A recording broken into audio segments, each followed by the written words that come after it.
Alrighty, alrighty. Hello, everyone. Josh here, back again. It's the podcast, Boxing Chit. We're gonna talk some stuff. I'm here with Boz as usual, holding it down. How's it going? Yeah, pretty good, pretty good. Can't complain. All right, good. Nice and cool out there your way. Hopefully, we're Yeah, we're we're a little bit good here, but yeah. Also, we have a special guest as well. Fight night scores. And you can visit this site at fight-score.com. Basically, it's a comprehensive site that allows for you to score boxing fights in a way that is more in depth than the typical app or typical site that we've seen here in the past. But we have Jim on board, who is the creator and connoisseur of everything Fight Night Score. So, how's it going today, Jim? Hello. Not too bad. Thanks for having me on. I'm glad to be here. All right, no problem at all. Yeah, we're happy to have you. So, basically, we're going to talk a little bit of boxing as we usually do, and then we're going to jump into a overview and show you all how the Fight Night Score system works. And hopefully, you can sign up for an account, join in, and be a part of the action as we score fights moving forward. So, with that in mind, of course, we had some boxing this weekend, and while it wasn't a huge weekend of major names, we did have some pretty decent fights that were out there. I guess the biggest from a name perspective was that in which involved Danny Garcia, a former multi-time champion at 140 pounds, certainly unified that division, but he was taking on Jose Benavides. This is the brother of David Benavides, and they were fighting at 154 pounds. This was their first fight at 154 pounds, as a matter of fact, both of them coming up from 147. Now, there was a lot of questions as to, what we were going to see with this fight and everything, but it turned out to be pretty decent. But I will say that it was all pretty much on the side of Danny Garcia, who looked as fresh as ever there at 154, even though it's hard to tell how he'll essentially look with the top of the 154-pound division, because, as mentioned, Benavides himself was coming up from 147, so he's not a natural 154 pounder. But Garcia did look pretty good just overall, and there's a potential for him to match up with the likes of, say, Tony Harrison next, who was there in attendance. And Boz, I know we had mentioned him as a potential opponent moving forward. But so what yeah, do what do you think? I don't know if you got to see the fight, but that being said, a potential Tony Harrison Danny Garcia fight, that's something that at least is on the bubble there. yeah. I would really like to see that one. I think there is a well, both guys have the boxing skills, and but also, well, of course, Tony Harrison is a lot bigger guy naturally. Yeah. But yeah. I guess it would be, I think, still because of Garcia's quality as a fighter, and his punching power. You might say also he could present a pretty serious challenge to Tony Harrison. I mean, not just that, I give him a realistic chance to win in that fight. Simply. Tony Harrison has had, fights where he looked very good, like against Charlo in the first fight. But Yeah. he's also had fights that he didn't really, where he maybe looked good for the first 6 or 7 rounds, and then he would just, fade and get stopped and stuff like that. And you know which fights I'm talking about. Of course, don't Yeah. have to mention any names. So, but yeah, I mean, I would really like to see that fight, and yeah. I Cool. think it would be good for Garcia's, yeah. I don't know how much longer he intends to fight, but it will be good for his legacy, to add a rather big name from that division to his record. Yeah, he seems renewed and refreshed there. And shout out to Random Acoustic Thoughts, who says, "Big up, fellas. Hey, appreciate you dropping by, buddy. Random Acoustic Hey, Thoughts. Be sure to go check him out. you want to dive into some of the history, especially the history of the great Sam Langford, be sure to hit Yeah. up Random Acoustic Thoughts ASAP. But he's good to go. But yeah, I agree with you there, Slevin or Baz. Interchangeable name wise, we can make Yeah. that. Yeah, so I agree with you there. I think you make some good points. It would be interesting to see how he looks at one, or how Danny looks against a real 154 pounder. Yeah, and Tony Harrison, yeah, he has some tools, some tricks up his sleeve and all that stuff. He's sizable for 154. He can be Yeah. beaten. It's just a matter of, can Danny put it all together. And last night, I will say he looked pretty good. He was moving Mm. well. He was landing some big punches, but none of them really truly hurt Benavides, which makes me wonder if they would really hurt a true Yeah. 154 pounder. No. Um, Now, Jim, of course, I'm though you're familiar with Danny Garcia. He's been out for a while, so this is his return from 19 months off. And as mentioned, he did look pretty solid in there with Benavides. What do you think about the prospects of him being able to be a real player and essentially fight for a title at 154 pounds? And I'll add that he mentioned that he wanted to take on Erislandy Lara, who has a WBA belt, I believe. Yeah, I thought that Danny Garcia might have been quite small for the weight. Um, Obviously, he used to campaign quite a few divisions down below. I was just getting up his record as we was talking then, and because I remember obviously when he beat Amir Khan. I knew of him before then, but that was like the big fight that kind of put him on the map for me. And I can't believe that was 10 years ago, which is just crazy in my mind. Yeah. And that was down at light welterweight, I think it was, or super lightweight. Yeah. Yeah. Lightweight. So obviously we're a couple of divisions up from there. And I remember in that fight, Garcia kind of seemed quite small, but Amir Khan was quite a tall fighter down at those lower weights. But yeah, Garcia, I guess he looked pretty comfortable last night. Purely boxing ability, like you say, his power that he did have back down in them low weights. I'm not sure if it's going to be as effective Nah. up at light middle. But is it quite interesting that you pick Lara to go in with, who's probably, well, I guess he can be a puncher and he has stopped people, but he's more technical, isn't he, rather than an all-out power puncher. So it'd be quite an interesting fight. And to be honest, it'd be quite a close one to call. I'm not sure who I'd actually back in that one. It'd be quite interesting to know who you'd pick. Yeah. Cool. Yeah, I'm with you there. I think it is a pretty intriguing one. Shout out to Hyphy. Big ups. Shout out Hyphy. California side. Be sure to hit up Hyphy, everyone. Appreciate you dropping in. But yeah, that is a very interesting matchup just from an overall standpoint. And I think Garcia, hey, he has a chance here to really make some waves, I guess, here at 154. It's going to be hard to gauge how he'll do with Charlo or whatever until we see him in there with a 154 pounder. But I did mention that Lara has some form of a belt. I'm guessing it's one of those super or whatever the heck type belts that they create or anything of that nature, because we know that Charlo actually unified or became undisputed within the division. But I guess Lara has something, if I'm not mistaken. But we'll see Would that be the regular version rather than the super? Possibly. Yeah, maybe it's the regular version of the WBA 154-pound belt.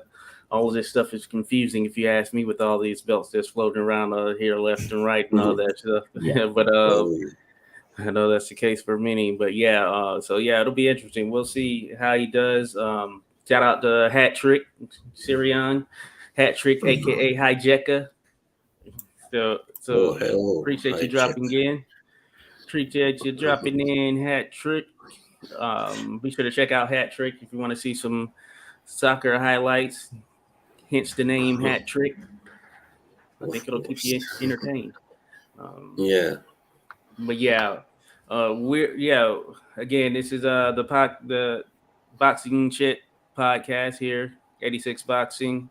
We got buys.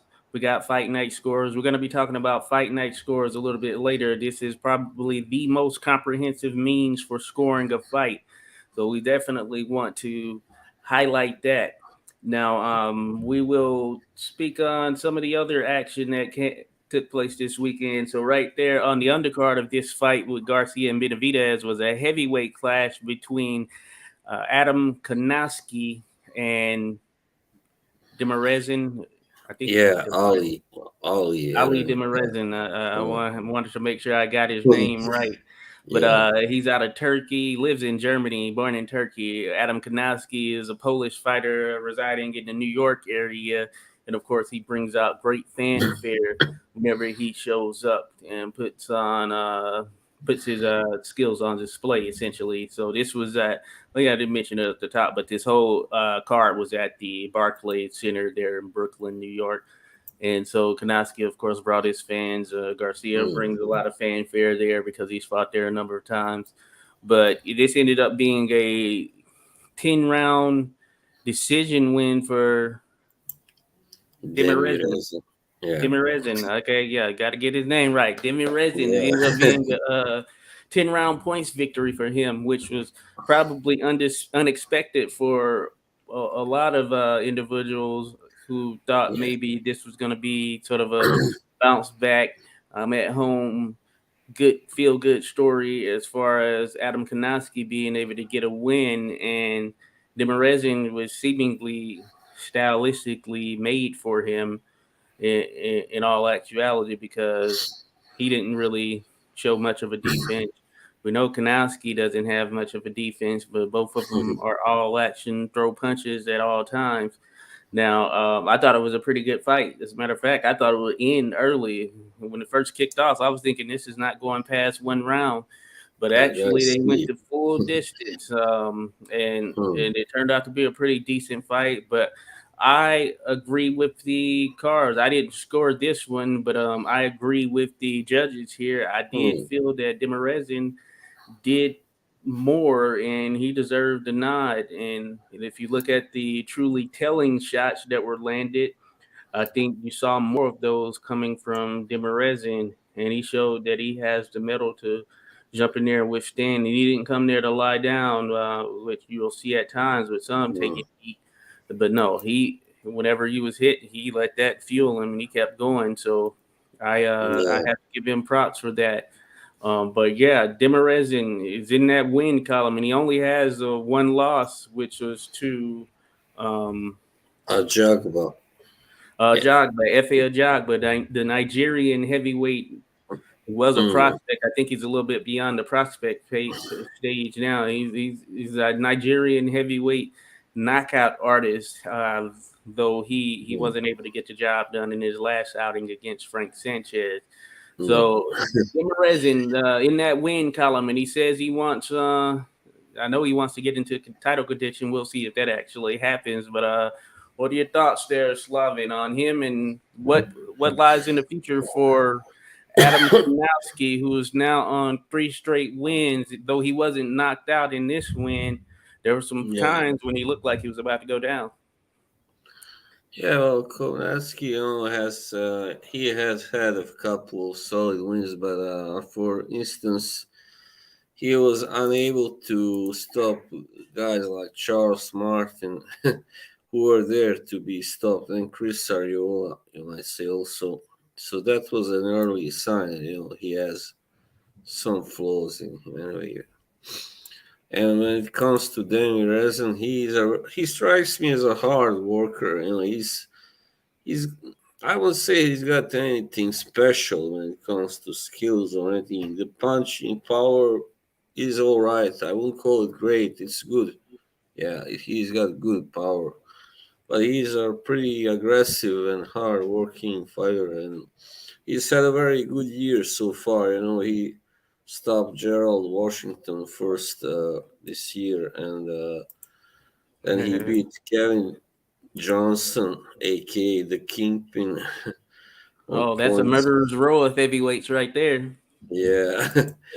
So, but for him, it's very good. I mean, because he hasn't. Of course, the only top guy he faced was a Jagba, and he lost in that fight. But on points, of course. Yeah.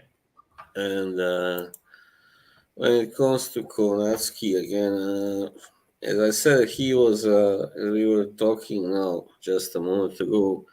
Physically, he is not up to par. He's a rather small heavyweight. He's rather pudgy. He's not very athletic. He's like Andy Ruiz, but minus his hand speed. So that's a problem, of course, in today's division. He's not a big heavyweight, and he's not fast enough to compensate for that. Like for instance, Michael Hunter is, Oh, yeah. of course, a small heavyweight today, but he's fast. He's got certain tools, that Yeah. that enable him to fight much bigger guys, and do well. So Konatsky, I don't see him having that. He's still a pretty good fighter, but I don't think he works hard enough. I would say, Yeah. or maybe he's not trained right. I don't know what it is. Yeah.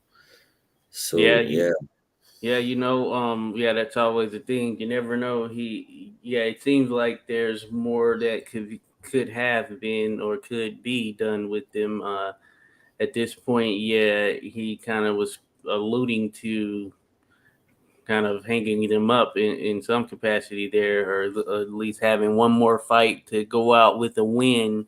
But I think the notion of him fighting for the world heavyweight title, I think that has moved on at this particular yeah, point, and almost as quick as it mm, started to actually even clamor, at least the chatter of it, because those Hellenius losses kind of just derailed that momentum. And now with this loss to yeah, Demerezin, yeah, I don't see that happening in any capacity. And even if it were, even say he got the win, and just thinking about the top of the heavyweight division, I just don't see him being able to beat one of the legitimate elite guys there at heavyweight because of the fact that he really lacks defense and he just takes yeah.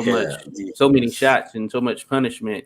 And we saw what Mm, a bigger guy like Heleni is, who is pretty much around the same size as the top level heavyweights there, who are yeah, with the title contention and all that stuff. We're talking Joshua Wilder, Fury, etc., Joseph Parker. So we saw how he reacted to that.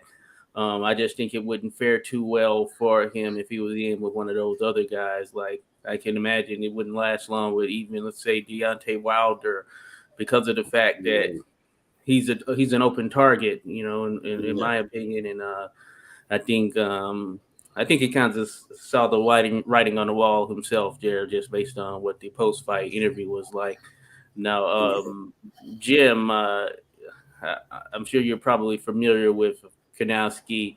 What are your Yeah. thoughts? Do you think it's time for him to reconsider his future there at the heavyweight division, or hey, can maybe he can get with a new trainer or something, and get some new wrinkles in his game? What do you think? Well, I didn't see the fight, and I didn't see like his body language and stuff after the fight. Like you said, it sounds like he's kind of thinking of bowing out, but he just wants that one more fight as a kind of a send off, which I guess it could be fair enough. If they found like the right opponent for him just to kind of knock over and call that a day.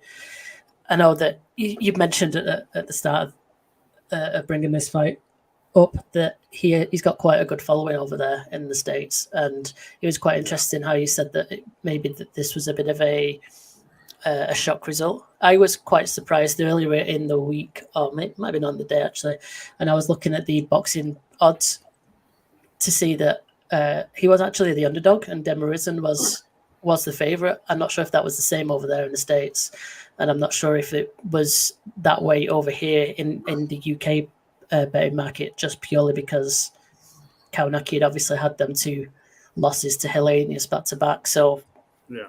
potentially the odds makers just kind of looked at the records and went, yeah, he's the underdog, and the other guy that's rattled off a few wins is the favourite possibly.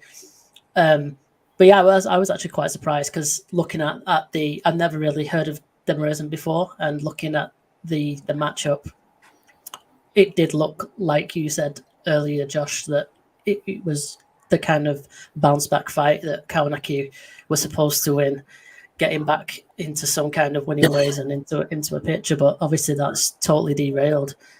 I'd say that off the back of another loss, 3 in a row, he's 33 years old.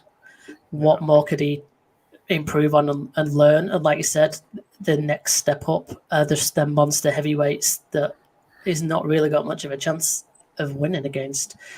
So, I don't think there's much left for him. You wouldn't begrudge him a final bout in front of his loyal fans over there and a kind of a last payday, I guess, providing that it was a winnable fight for him. But you can't really see more than that. Yeah. Yeah, hey, yeah, I'm with you there. I believe they mentioned something about the odds on the broadcast. I believe saying something Okay. maybe it's the underdog or something of that nature. I think I heard that, but yeah, that's pretty telling in itself, of course. But hey, one of those things, when you take 2 losses the way he did, then yeah, Mhm. there are definitely questions. So most certainly Yeah. questions about. But Yeah. but yeah, we'll see where he goes from here. I think he was only a slight underdog. It wasn't like a huge underdog. The odds are quite close because there was only two bouts basically that were listed. I think there was about Okay. 19 or 20 fights altogether, and there was 2 of them which were moderately close, and this was one of them. And the Okay. Billum Smith and Isaac Chamberlain was the other one, and then all the other fights are obviously like kind of just one-sided odds, kind of Yeah, ridiculous, really. Cool. Cool. Good to go. Well, there was another good fight on this card, and it was actually uh, the return of Gary Antoine Russell, who's out of the Russell camp team. Gary Russell. I know their father and trainer passed away not too long ago, so All right. condolences sent towards that. But he took on former two division champion Francis Barthélemy, the Cuban fighter, in a 10 Yeah. round super lightweight contest that was on this same card, and it was actually a good fight. I thought that we were seeing some pretty decent action. It was a pretty solid matchup. Antoine Russell, he came out gunning, and he was trying to land some hard shots.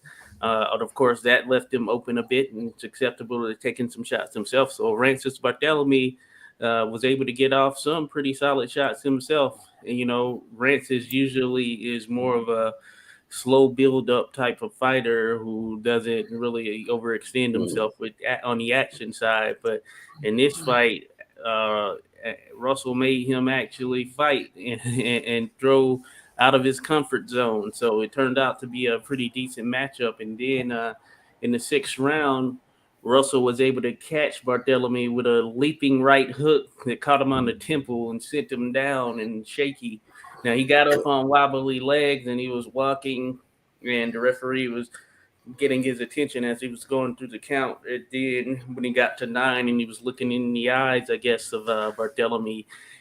He ended up waving the fight off, and yeah, it was very controversial. Many people online didn't believe it should have been stopped. Now, me Mm. personally, I thought I would have let it go on a little bit. Now, I did think that Russell would have knocked him out shortly thereafter, probably within the next 6 or 8 seconds, Yeah.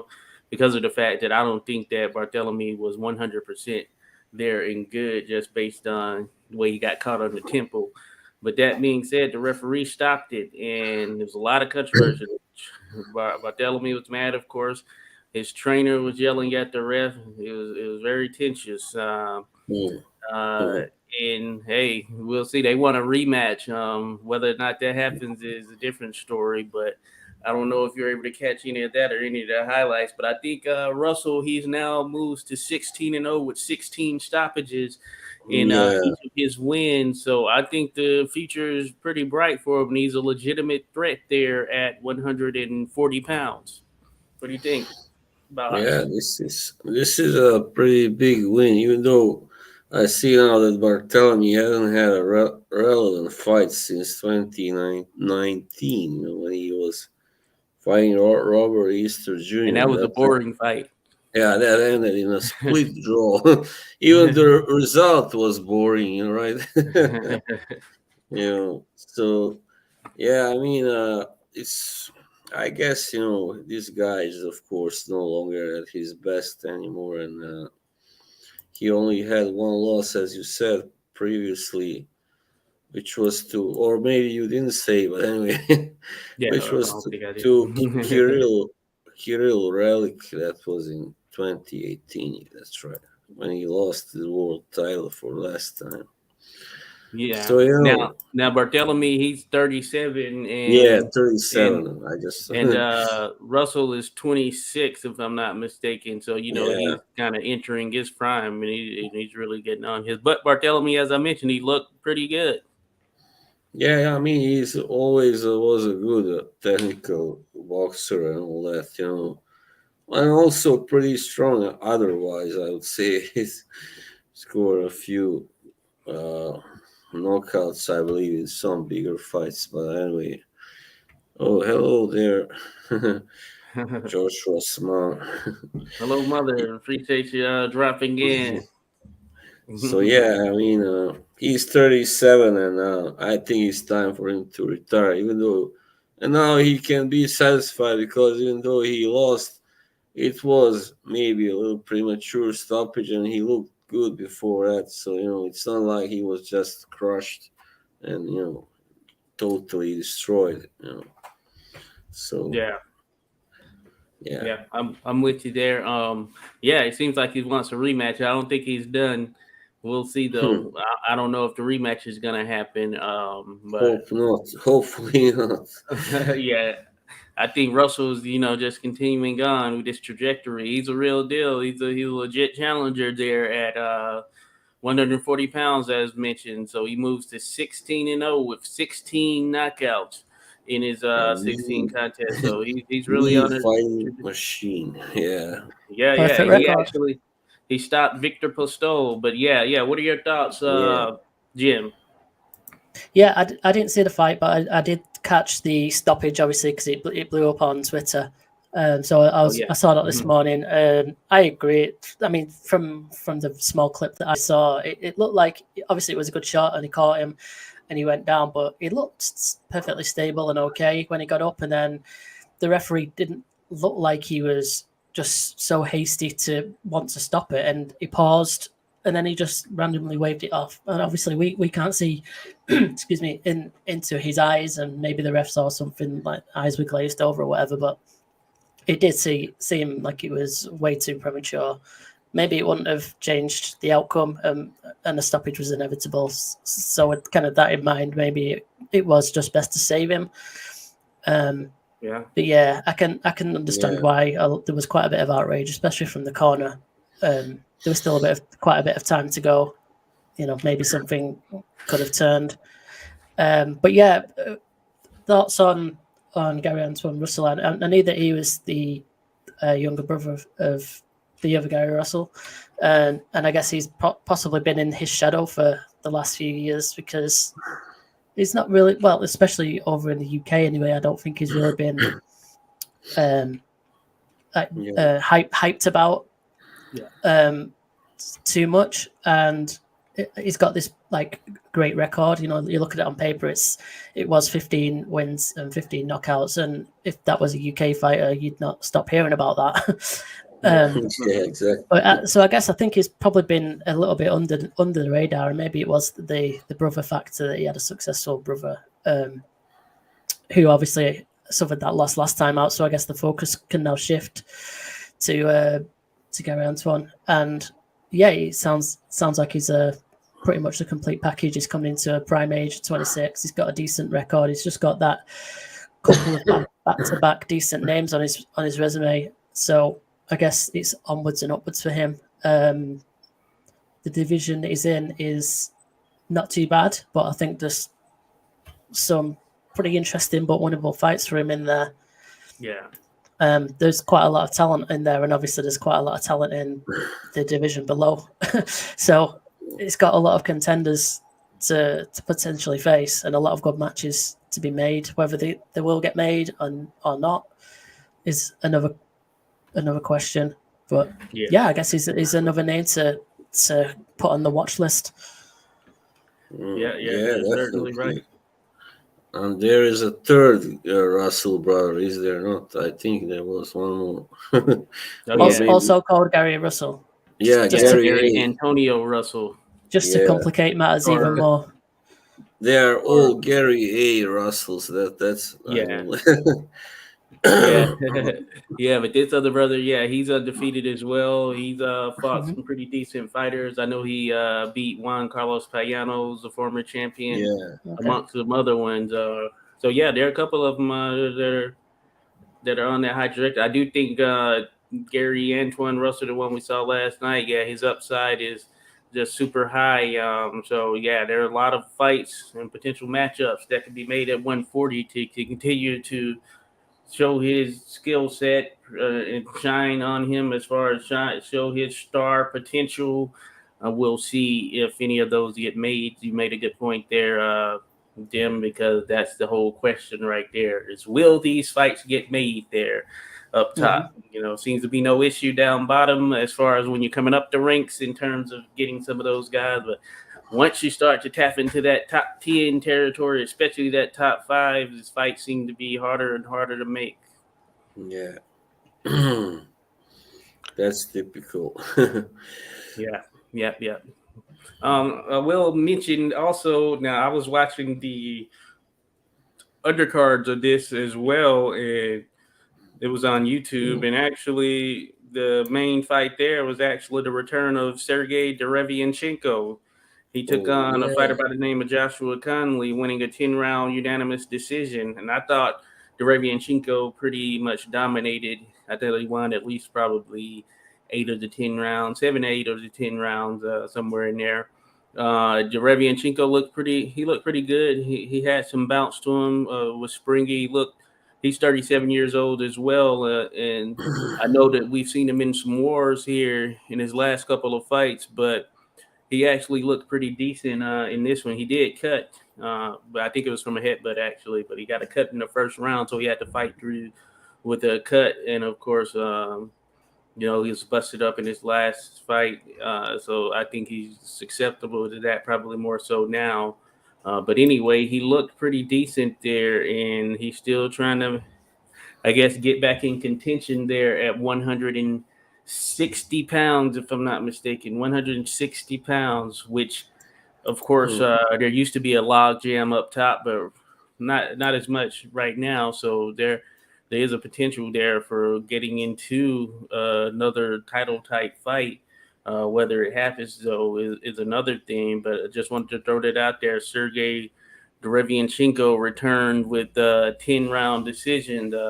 And this is for either of you, in terms of, do you think the 160-pound title could be in his future? Because Canelo seems to have moved on to 168. So that leaves, heck, I don't even know who all has all the belts at 160. I know Jaime Munguia is there, Jamal Charlo. I can't remember who else. Pretty open division right now, I would say. Yeah, it's not like anybody is totally in control there. Yeah, I mean, even Triple G is like, he's 40 years old, so we don't know how much longer he's got.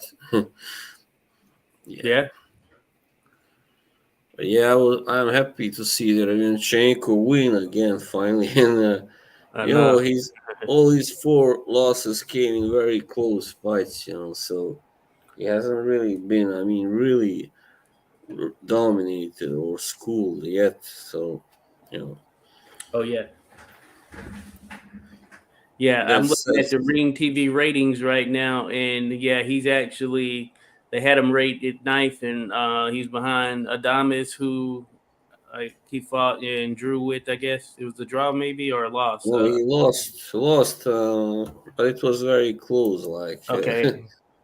by a And then, of point. course, we have Murata, Eubank Jr., Zanabek Alam Kanoli. Then, of Yeah, course, the top dogs. Demetrius Andrade is out there. yeah, the ever present. It's like he's been there forever. I mean, he's been I also know. holding that WBO title at 160, like, and it was like who nobody even knew almost of him that he was, a champion because he kept Yeah. fighting some, nobodies for the most part, which Yeah, I is a wanted to see shame. him in there with one of the top dogs, like Triple G, Charlo, or something, Canelo even. Yeah, But yeah, we never got that. But I did see that the WBO has ordered him to face, or in 30 days at least, they had to come to an agreement on between him and Janibek Amin yeah. Kanoli, the Kazakh fighter. What do you think of that Mm. right there? Andre versus Janibek in what should be a very, very top level skill matchup at the very Yeah, least. well, I haven't seen that much of that guy, Ajanibek, but he looks very, very good, very promising. I think that fight should be like, fireworks, you know. 'Cause, yeah, I think. Well, that's at 168, right? Or no, Well, 160. no, 160. There was Oh, discussion. There were discussions of Andre potentially moving to 168. I think he was scheduled to fight someone at one point, but that fight got canceled or something of that nature. oh yeah, right. So, That's I, interesting. So he's still like the WBO champion there, right? yeah, he's the WBO champion, and so that's why this fight was ordered. I guess Janibek Amakanoli was the number one contender, or at least from WBA's perspective, or the WBO's perspective. So now they've ordered him to face him. He's the mandatory. Yeah, I see. He's beaten, those guys that were like, like gatekeepers already. Alim Kanuli, like Yeah, Nadam, some of and these guys haven't wanted to face him. He's yeah, seemingly a tough challenge, you know. obviously, I think he's unless, definitely a danger man of that division. Yanni Beck. yeah, He looks very good. Does look very Yeah, good. he looks like a true like knockout artist and stuff like that. I mean, very good offensively. Yeah, yeah, and I'm surprised Eubank is ranked six. I feel like he hasn't done much as of late, but it is one of those things. He's Speaking of right up at Eubank, number two. He's right up at number two on BoxRec's algorithm of oh yeah, points. yeah, right. that's crazy. That's a really sound algorithm. Yeah, speaking of Eubank, Jim, what do you think of Chris Eubank Jr. versus Connor Bean at some catchweight or something of that nature that's being discussed?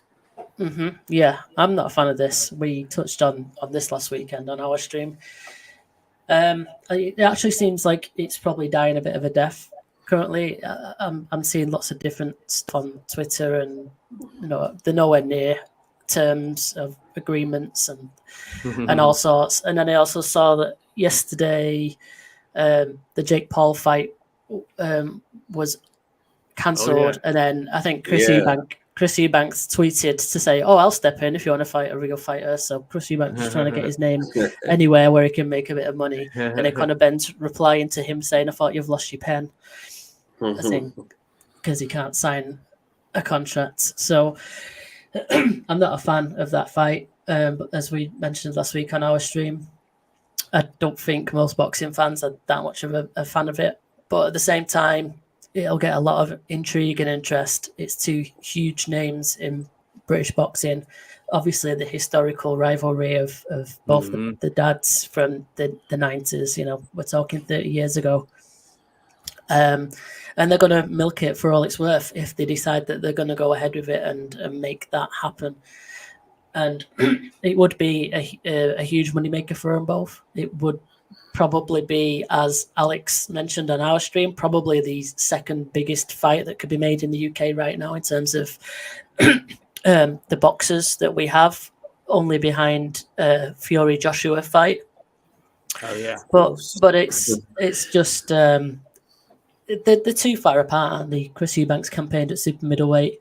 Conor Ben's always been is it a welterweight? I'm not sure if he started a bit lower, but he's a welterweight, and he's not exactly a big welterweight. I don't think is he's.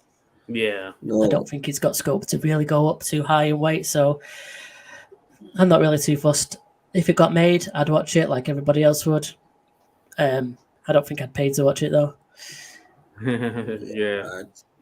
I like Conor Ben as a fighter, but that's why I don't want to see this happen because he's now, at this, he's doing well, he's moving up, in the level of opponents. So if he took this fight and if he got badly knocked out, which may well happen, Mm-hmm. because Eubank is no joke as a hitter. He can hit hard. So that could seriously, of course, damage his career and damage him definitely as a fighter.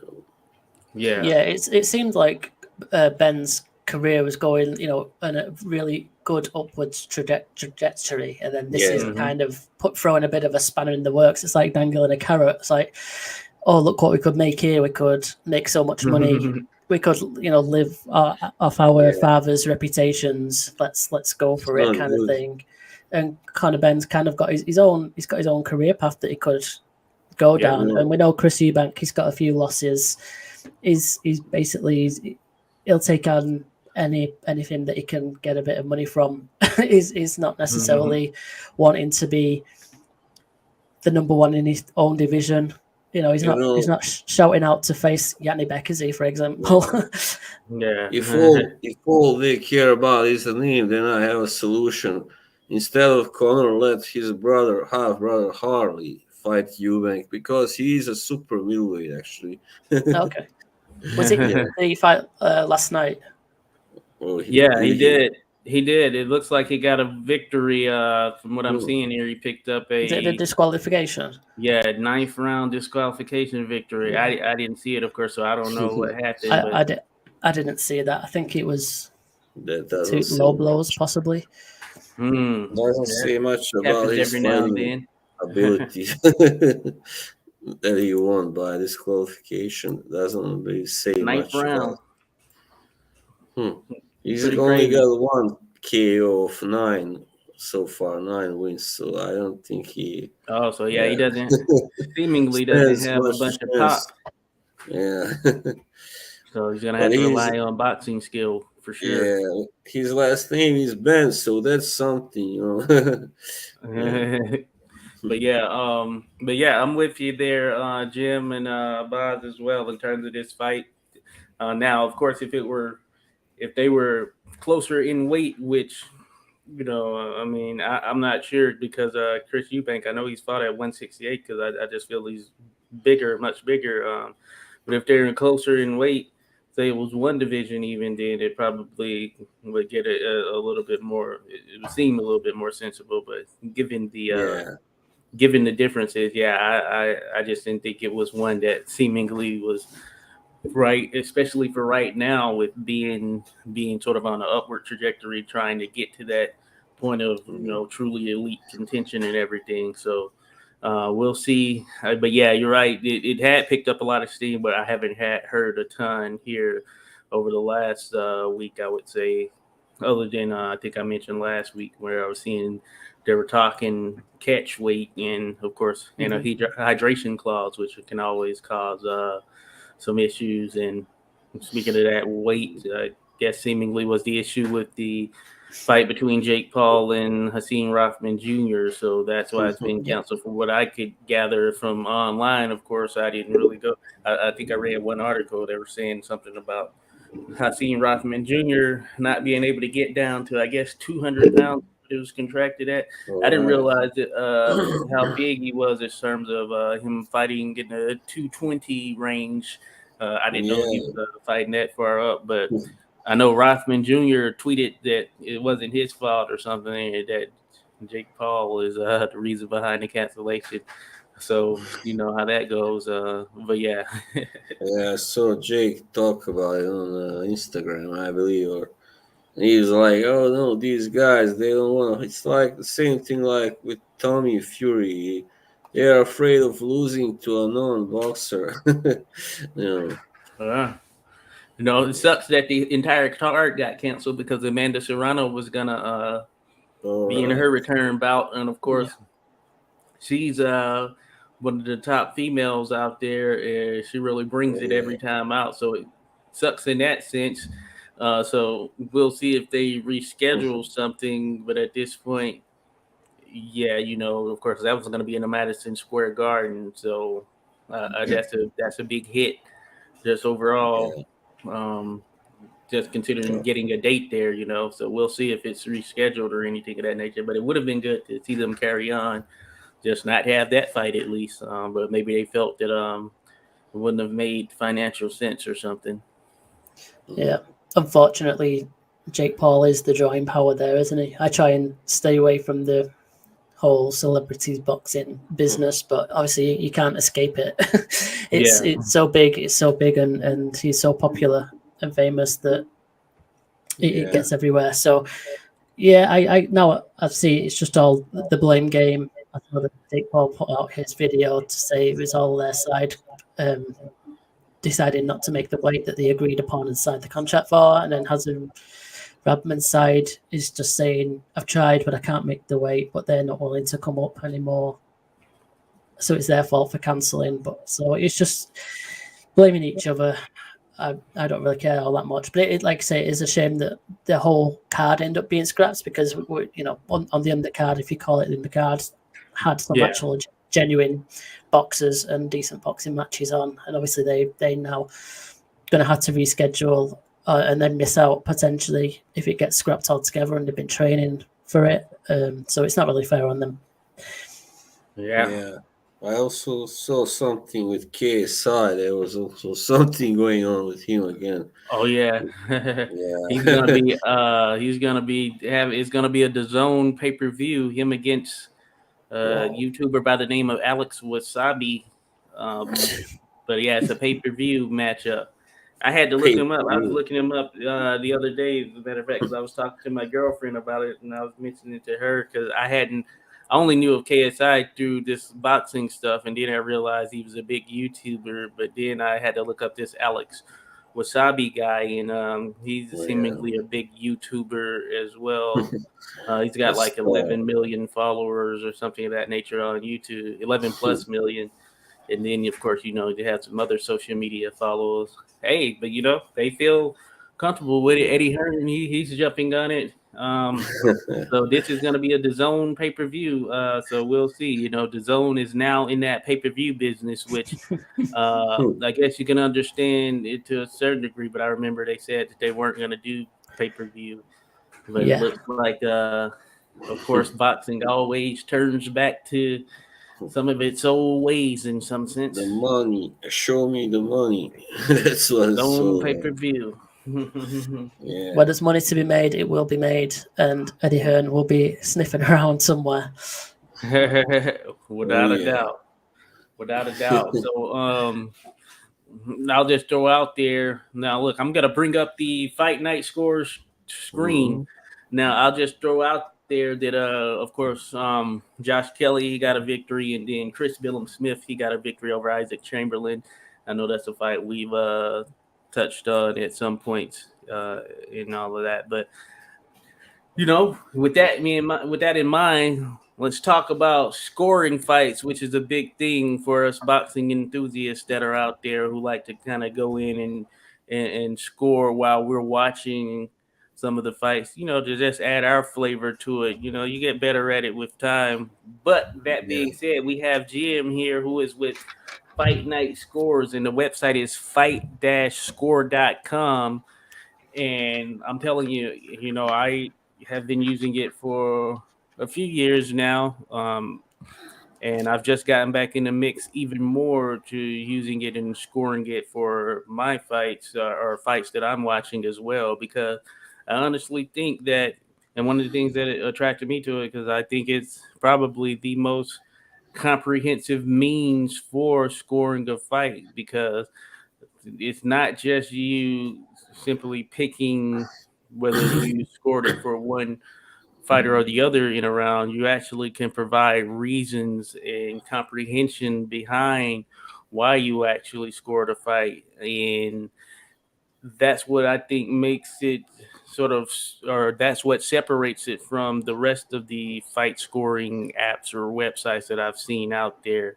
And Oh as you can yeah, see on mine, you get you get actual reasons for scoring a fight, and you yeah, can provide that as well as other detail and their analytics behind it and everything. So, Mhm. uh, with that in mind, Jim, we have you on here. I wanted to ask what made you want to develop this website? Like, where did that idea or spark come from?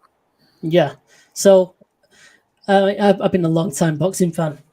um, Probably since I got really hooked into it when I was in university, just around 2005 onwards for a couple of years.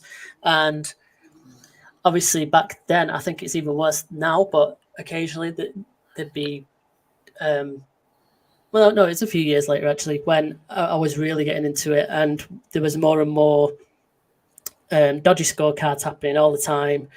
And I would be on, certain boxing forums and communities where obviously it was always a hot topic about the scoring, the judging, somebody was robbed, always an outrage. And I was kind of thinking, well, there's got to be better ways to do things.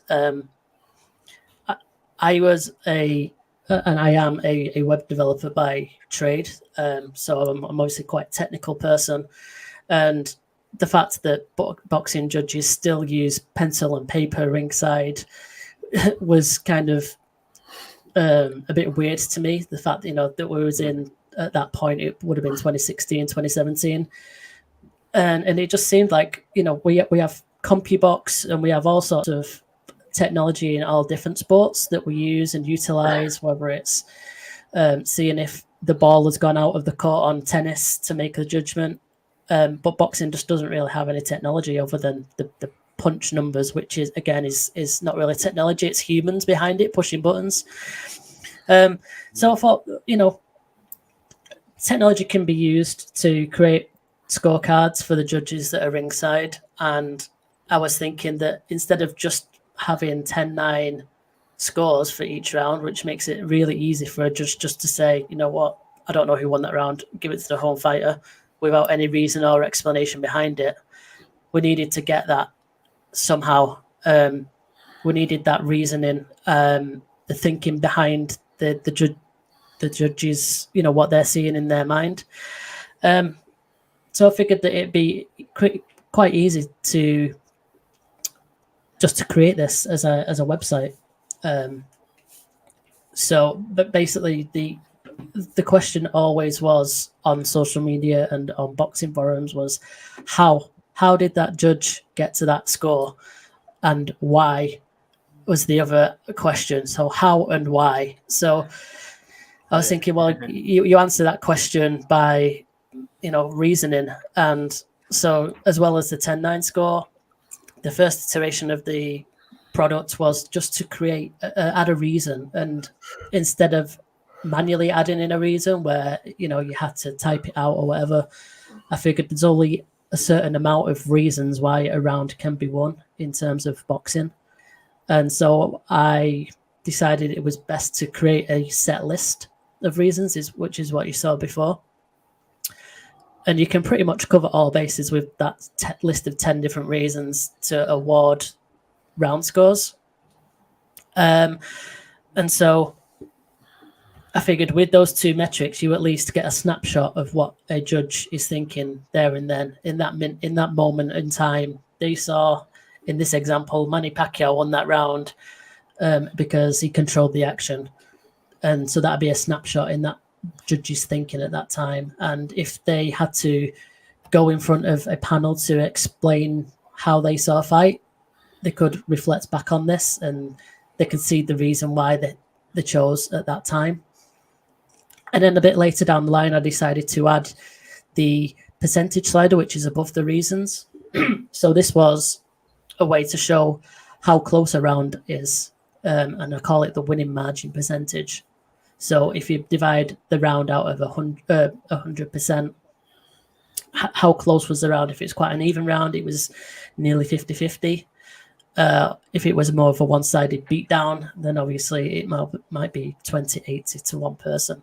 So I thought that additional metric really outlines how a person scores the fight and how they saw it go. And then along with that, because these are all set metrics, the reasons are all selected, are all the same. So there's not going to be like typos and things from different members. And I'm quite an analytical person, and I'm a coder.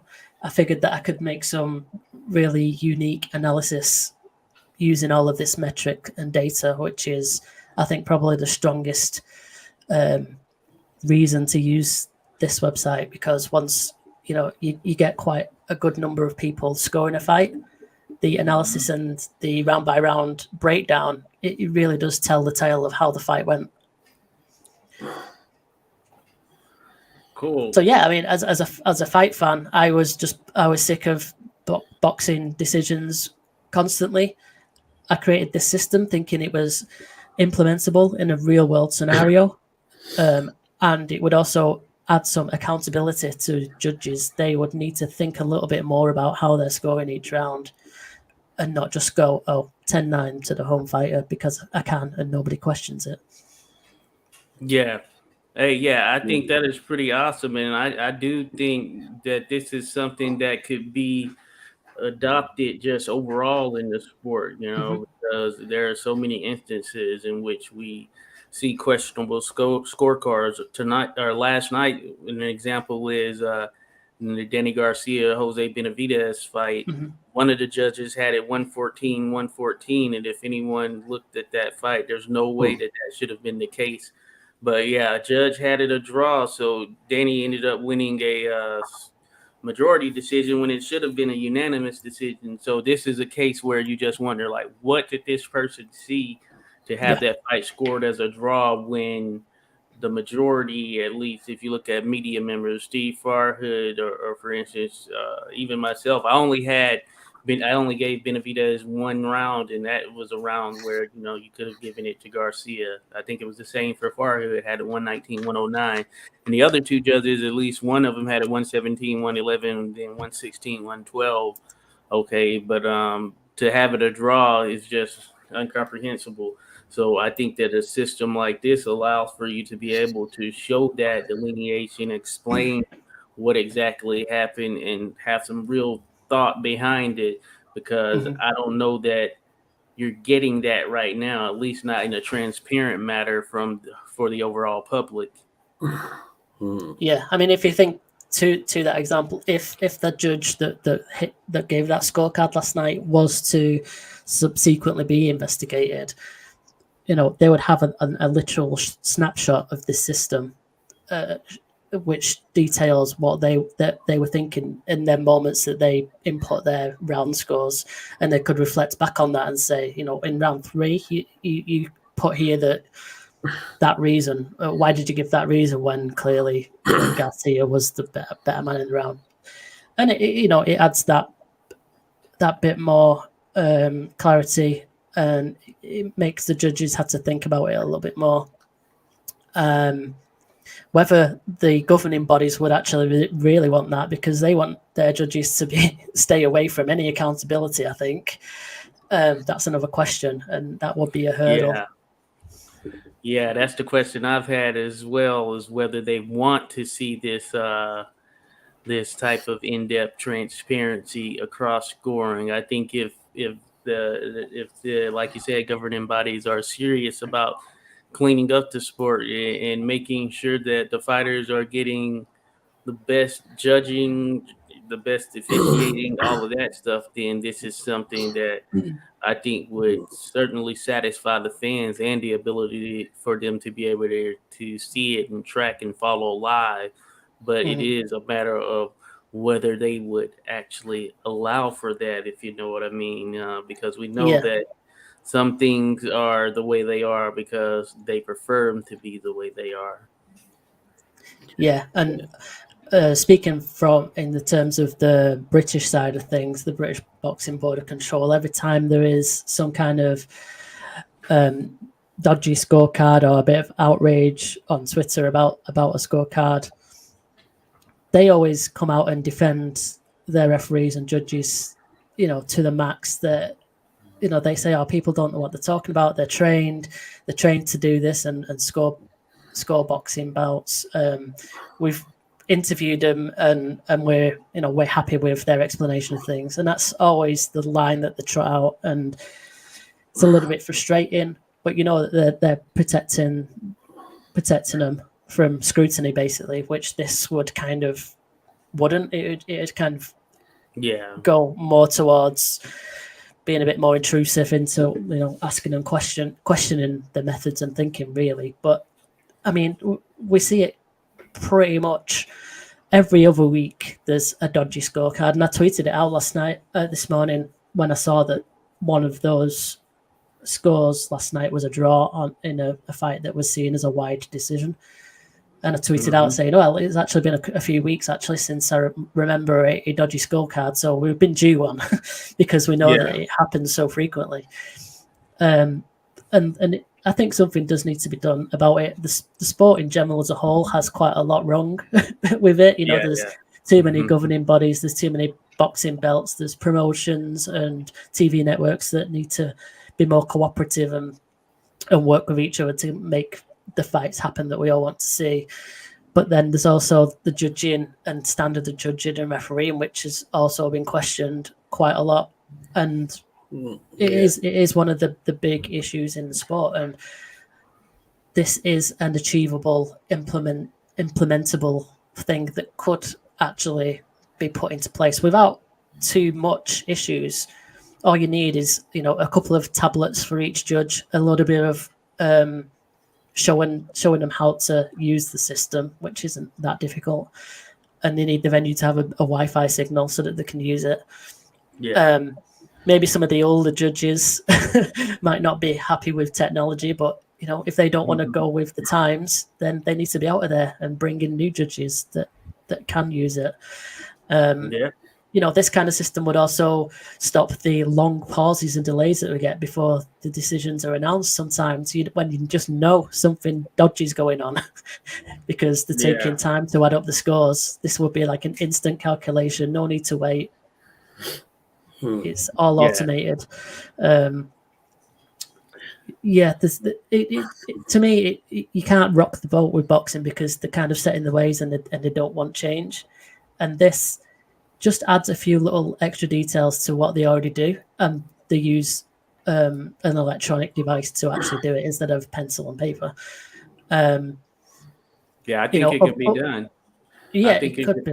I think it could certainly be done because I know on the amateur side of the house, they have already tested out. They've been utilizing an electronic means for scoring as well. So theoretically, those coming from the amateur side, if they ultimately continue to move forward, they'll become pro officials and or judges, and they have that experience of them testing them out. I know we've tested them out in Washington, D.C. at times. Of course, these were supplied by USA Boxing headquarters, but my thinking is that they're using them at national events. To the degree, I don't know, but I think this is something that is very doable. Yeah. I mean, the other thing I was thinking of, sorry for interrupting you, boss. Like when I was trying to think of a system and way to kind of do this is, well, you're not going to be able to rip up the actual scoring system. I know, like in the amateurs, they used to have judges. I think they pressed the button when they saw a landed punch, and then if enough of them registered it, it scored a point or something along those lines. The pro boxing isn't going to come up with a brand new system to score matches. So again, the only realistic way I could see something absolutely unique and absolutely different be used is if there was somehow a technology that could track the boxer's boxing gloves, and they could see if a punch landed cleanly to the body and at a certain speed or power velocity, kind of like a Hawkeye thing that they Yeah. use in tennis to track where the ball lands. But if they could like kind of manage to track where boxes are and how hard a glove hits a body part. But I don't Yeah. think the technology is anywhere near that for the time being. No, I don't think we're gonna see that soon anyway. No, not at all. So, in the meantime, until that became an actual thing, shake up the way that the judges put in their scores. Cool, Yeah, cool. Yeah, I'm with you there. Yeah, maybe we'll get there one day because hey, they're doing a lot of stuff in some of the other sports, especially football, yeah. with the way they're tracking analytics and metrics Well, just I across don't the like board. that. I really am not so fond of that VAR thing, but anyway, I mean, it can be good, but it's also led to some bad decisions on account of, in my opinion, on account of that, I mean, in important games like in World Cup and European Cup matches, there have been a few controversial decisions when it comes to that. While it has also, of course, helped in other cases to make the to for the referee to make the right decision. It has definitely helped, but it has also kind of sometimes with the less how should I say experienced referees, it has function as the only thing they look. They Mhm. don't really think so much. They only look at that, and then they make a decision. That's not so good. Yeah, I don't think the VAR system for football or soccer, as you know it over there, I don't think that's been really utilised as well as it could be, and I think it ruins the game in that sometimes it takes away Yeah. that moment from a goal because you're just not sure if the goal's going to stand or they're going to go to the VAR system, and then that gets disallowed. And then if it doesn't get Mm, disallowed and the goal stands, then you kind of get a bit of a celebration, but you kind of lose that moment, and it's not really been the most yeah. successful implementation, I don't think. And I think Yeah. it's always tricky to do that kind of thing in a team sport. But yeah, I think this utilization of a technology for boxing and boxing scoring, it won't hamper or it won't take away from the actual contest itself, Mm. which is a key thing. Well, Yeah. what I know is Shout that out to Rodolfo Rivera Jr. oh, dropped in the chat. Rodolfo, He my said, man. "What's up, 86 bars and fight night?" And of course, yes, very doable if we have tech to see the ball across the goal line to count as a goal. Then we could have tech for point scoring. So, but yeah, Yeah, yeah, what yeah. you all I are touching think I on. think the only problem with that is on like for a football or a tennis ball, it's a tangible object, and they know exactly where the lines are of the pitch, so they can map that out perfectly. Whereas they can't detect a human body and where that's moving around the ring, and then Yeah, the glove and how hard that is connecting to the body. I think we're yeah. some way away from that. That would take some serious genius to to Absolutely, make yeah, something that some can kind of Well, sci-fi the shit. clock starts yeah, now. The clock yeah. starts now, Jim. Start working on it. Yeah, Maybe Elon Musk is already working on it for what we know. Well, my you're my spending too programming much time on Twitter. my programming skills aren't quite at that level just yet. I don't think. Cool, cool. Yeah, but Yeah, this is pretty awesome though. This site. And Boz, I know you've used it a yeah. few times to help improve your scoring, and I know you have a long way to go. But Mm. what are your thoughts? Yeah, I think it's very fun. First of all, maybe not everybody will say that for, but I think it's very fun to because I have scored many fights before. I mean, like long ago when I was a member of this very good site. But then since then I have sometimes discovered I was a bit wrong in some fights when it comes to scoring, and this comes pretty handy, to kind of determine if I have scored those fights right or wrong, or, you know, as well as scoring new fights, of course. Sometimes I kind of have a problem with with choosing these criterias, like who dominated a round or who landed the best punches, but I think it's good, that option is there instead of just doing 10 9 9 10 10 9. Hmm. I mean, So, it does take some getting used. Once you kind of know the reasons that are there, and you know them in your mind, you kind of then, as you're watching a fight and a round, you kind of got them in mind, so you kind of know what to look for, with those reasons in your head, I guess. And yeah. it should be quite swift as well to use. Obviously, you got a minute between rounds. I'm thinking of like if this was used in an official capacity, it's quite easy and quick to quickly do your 10-9, do the slider, and then select one of the rounds and then just enter it in. It's pretty snappy. I've created it so that it can be used on mobiles, tablets, and desktop, and it's quite. I think it's designed okay. Well, I Cool. can be pretty indecisive. I know many don't like even rounds, Yeah. but I tend to score almost each time. I give at least one round to both You got to fighters. Hey, stop that. You got to and stop that, Boz. No Buzz, even if rounds. that's your feeling, Buzz, then Yeah, you're I mean, correct. You put that in. yeah, sometimes it's just too hard to like.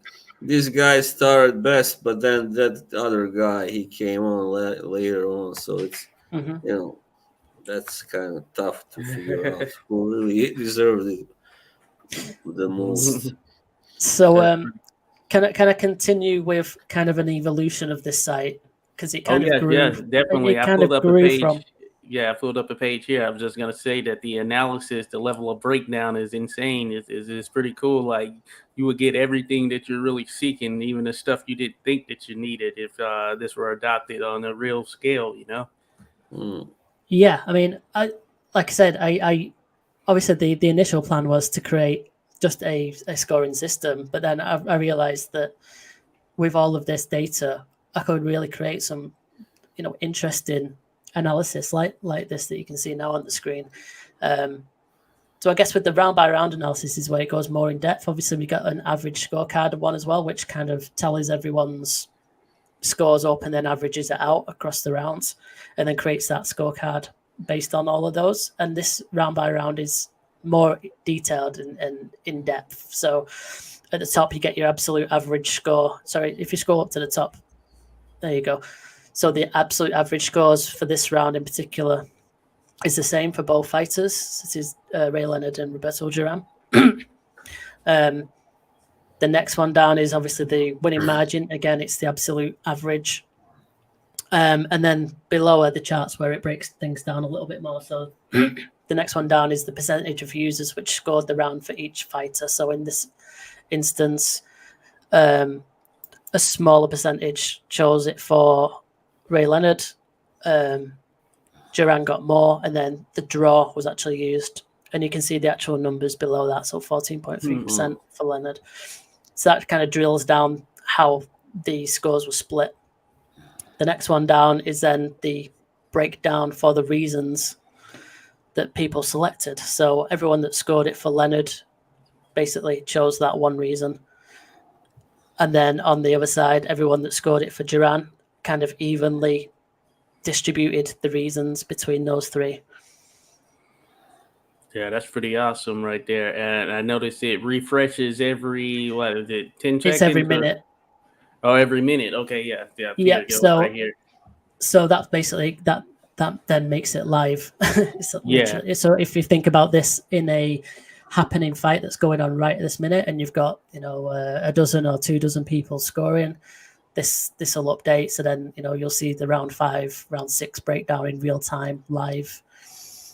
Wow, yeah, that's pretty awesome. You're right. That's so in depth. And yeah, that's why it makes it so perfect for just being one of those systems that is adopted overall. Boxing, if you're about transparency, take a look at Fight Night scores.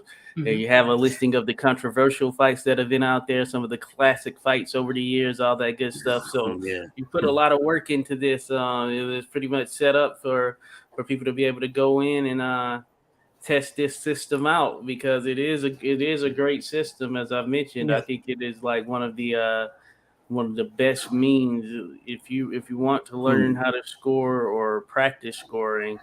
Then this is a route that I think you could take. This is the most in depth that I've seen, and I've even when I'm on the amateur side where I'm an official, you're scoring all that stuff. You get sort of some hands-on training here and there, but the level of this, I think, would even lend itself to the amateur side as well, and helping people understand reasonings and things of that nature for scoring around the way that a round is and should be scored. So I think this is the most depth. When I say that, this is the most in depth.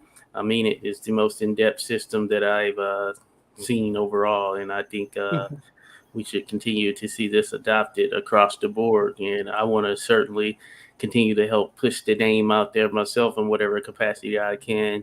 But man, I commend you there, Jim, for all the work that you've put into this thus far. Yeah, there's more to come, man. There's more to come. It's quite difficult just to promote it and put it out there. But when I do, and I do get feedback, a lot of people genuinely say, it is really impressive and it's really good and interesting. So it's just trying to get it out there to more and more people, more aware of it. And if the dream would be that it got so much traction and interest and intrigue, that the governing bodies around the sport really did decide to take a serious look into something like this, even if they don't use this exact system, but they at least change up what they do to make the judging a little bit better than what we're currently getting. The last thing I was going to add to this was, in more recent times, I mean, I've been doing it for quite a while now, but you can see there where it says create a group. I created that to be also a bit more of a socialized system as well. Cool. So you have a profile once you're logged in, and you can share that profile URL with anyone so that they can see all of your scores in one screen, and they can click into each scorecard individually. But then if they're also a registered member, you can connect with that person. So you can connect with people individually, and then you have like a live feed of their scorecards that you can see, and anyone else's that you make a connection with. And then to take it another step further than that, I decided to create groups so that groups of people can collaborate, go into one group as we do on our live streams, and you can see each other's scorecard. You can see which people scored a specific fight, and that same analysis that we've just seen for the overall user base of the website, that's also available to just the group members for a specific fight. So in theory, this is set up for a group of 3 boxing judges to use right off the bat straight away, or any amateur contest, or any boxing gym that decides to have some sparring sessions, or if people are a podcast, for example, or a YouTube channel decides that they want to offer their viewers and subscribers a chance to go and score fights, and they can see their user base's average scorecards.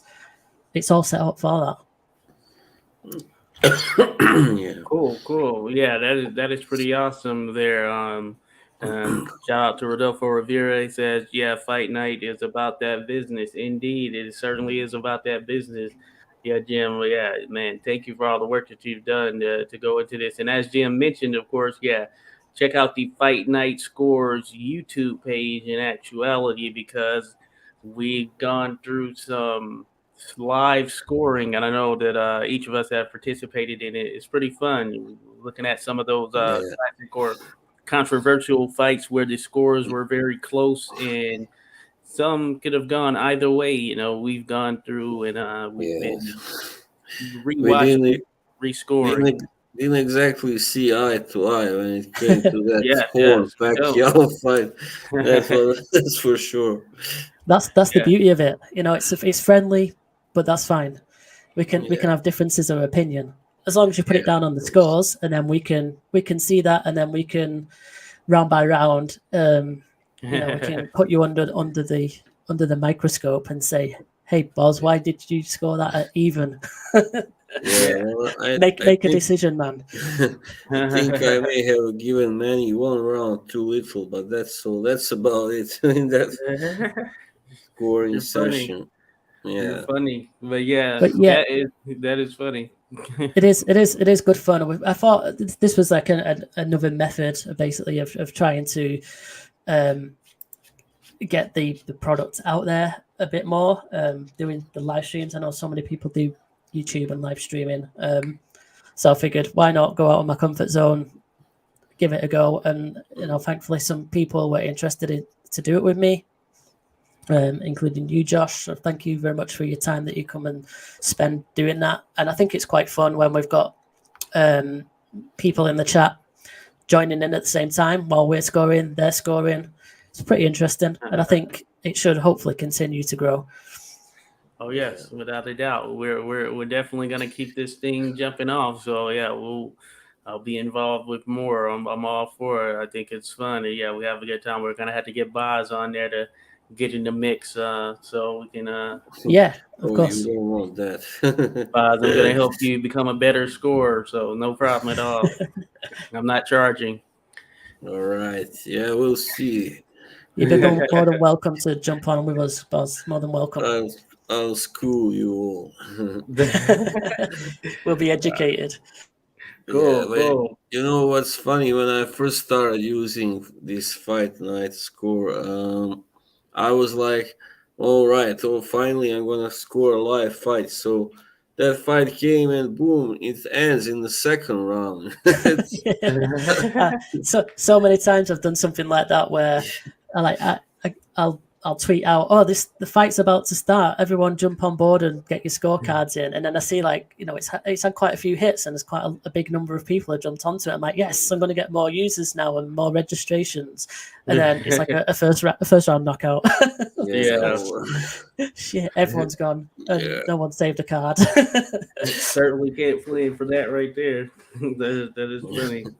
But yeah, cool, cool. But yeah, that is good stuff, Jim. Fight night score. So for everyone on watching this in the replay, Fight Night Scores. The website in itself is www.fight-score.com. But there's also the YouTube page, as mentioned. We're going through the process. Jim is going through the process of uploading some of the feedback and stuff surrounding some of the live scoring that is going on, some of the predictions, all of that stuff, talking about results and everything. But you get to see the system in work.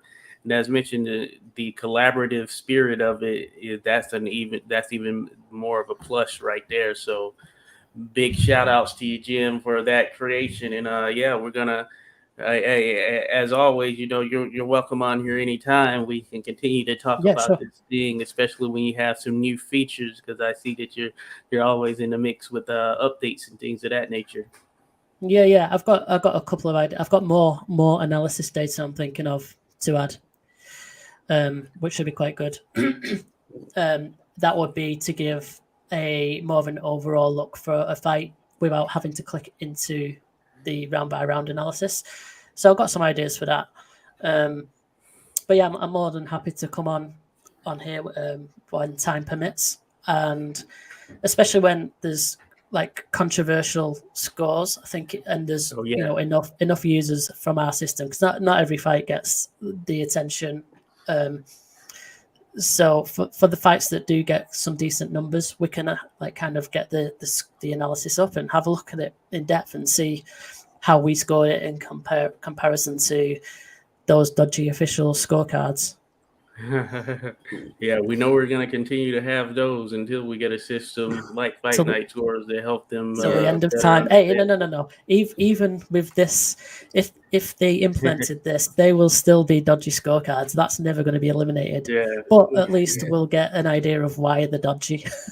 Yeah, we yeah. can get rid of those bad, corrupted judges. Hopefully, Yeah, we Yeah, can I mean, start to see some numbers behind the crazy decisions. yeah. The idea was never that it could be fully eliminated. Bad judges are always going to be bad judges from time to time, but Yeah. this should hopefully just make them think that little bit more when they're inputting some scores. Yeah. You know what they say? Some judges they fill out their card before the fight begins. Yeah, exactly. Yeah, we've seen instances of that for sure. It has to be the case. It's crazy. It's crazy.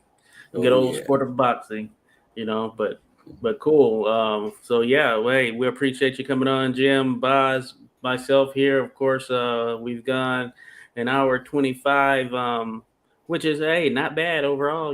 There have been times we've gone much longer, but Yeah, we kept it, I guess, somewhat reasonable. yeah. I think it's better. Somewhat at the very least. But of course, Mm. we've talked about the fights, of course, and then we'll have some stuff coming up. We'll see what shakes out in light of the Jake Paul cancellation and everything.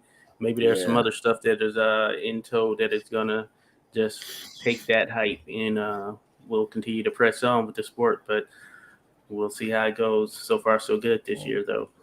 But with that in mind, of course, definitely thank you both for joining. Jim, how can they follow you on social media? I know you have the website. You're on Twitter, I know, right? Yep, Twitter is the main method that I use socially. You can find us at fight_scores. Okay. Cool. I Fight appreciate underscore you scores having on me on. Twitter. Cool. And Boz, of course, the Boxing Haven, especially if you're on Facebook, we're in there chatting it up, all that good stuff. And then he's on YouTube as well, right? Yeah. What is it? What is your YouTube, Boz? Or Yeah, I'm cool. Well, I use my last name, Boz Ajanovic, okay, or Boz Ajanovic. So Ajanovic, but I know that most, people in US and UK would pronounce it Ajanovic. But anyway, yeah. so, yeah. That's how it goes for sure. So yeah, Mm. so cool. Yeah, hit him up there. Shout out to all those that dropped in. Rodolfo is gonna follow Fight Night Scores on Twitter. Appreciate it, Rodolfo. Thank you for dropping by, Rodolfo, as well as everyone who joined in. My mom, Hyphy, Hat Trick, Random Acoustic Thoughts. But we'll certainly be back into the mix here next week at some point, and then moving forward. So until then, definitely enjoy the rest of your weekend, and thank you for checking us out. Thank you. Thank you.